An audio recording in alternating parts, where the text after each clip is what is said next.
this is how we make the triangle units. Okay, there's two sizes of triangle units in the quilt. There's for the large blocks and for the small blocks. They are made exactly the same. It's just the size that's different.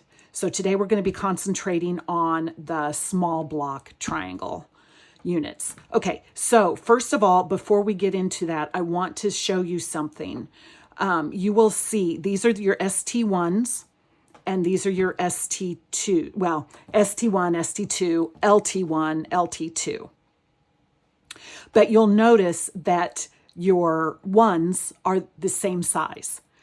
Your twos are different. And for your small block, your twos are going to be smaller than the one. On your large blocks, the twos are larger than the one. And that will come into play as you get into it. It does get confusing because this, you'll want to think that this is the two and this is the one, but that's not the case. So I'm just pre-warning you now that that's something to watch out for as you're making the quilt. Okay, to make the triangle units, there are many, many ways you can do this. I'm just going to show you one way that I like to do it. If you have another way you're comfortable with, go ahead and do that. Okay, first off, on your ST2s, we're going to draw lines on the background that will become your sew lines. So you just need a ruler that has a 45-degree angle on it. And we're drawing these lines opposite, so you'll have mirror images. So you just draw a line on that 45-degree line. You can see I've lined it up straight on the edge, and I'm just drawing corner to corner on that line. Okay, once you have that done, then we are going to sew that to your triangle unit or your triangle fabric. So here we go. You just lay it out like that, right sides together, and we're going to sew on that drawn line. And I have one here that I have already sewn right there. And next we're going to trim. So you want to trim 1/4 inch from that sewn line. So you place your 1/4 inch line on your ruler on the sewn line, and then you trim.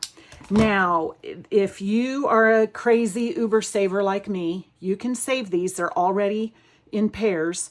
So I just take these to my sewing machine and use these as leaders and enders, and then you get these cute little tiny triangles that I trim them to 1.5 inches, and then they finish at 1 inch, and I don't know what all you do with them. Someday I will find something to do with them. So anyhow, or discard it, whatever you want to do. Okay, so now we have that trimmed, so now you just press it back. Now, when you're pressing these, you don't want to press very aggressively. You want to just gently press with an up and down motion, just so that stays flat. Okay, and I have that done here already. Okay, so now with our second mirror opposite side of the background, or the side piece, we're going to do the same thing on the opposite side. You're just going to align that right sides together, and you're going to sew on that drawn line. And here is that with that done. Okay, we're going to trim again, just like we did before. And either save or discard that little triangle.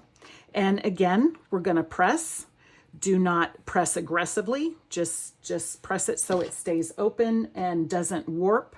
And we have our finished unit. So you're going to want to make 12 for the small blocks and 8 for the large blocks. And that's how you make the triangle units.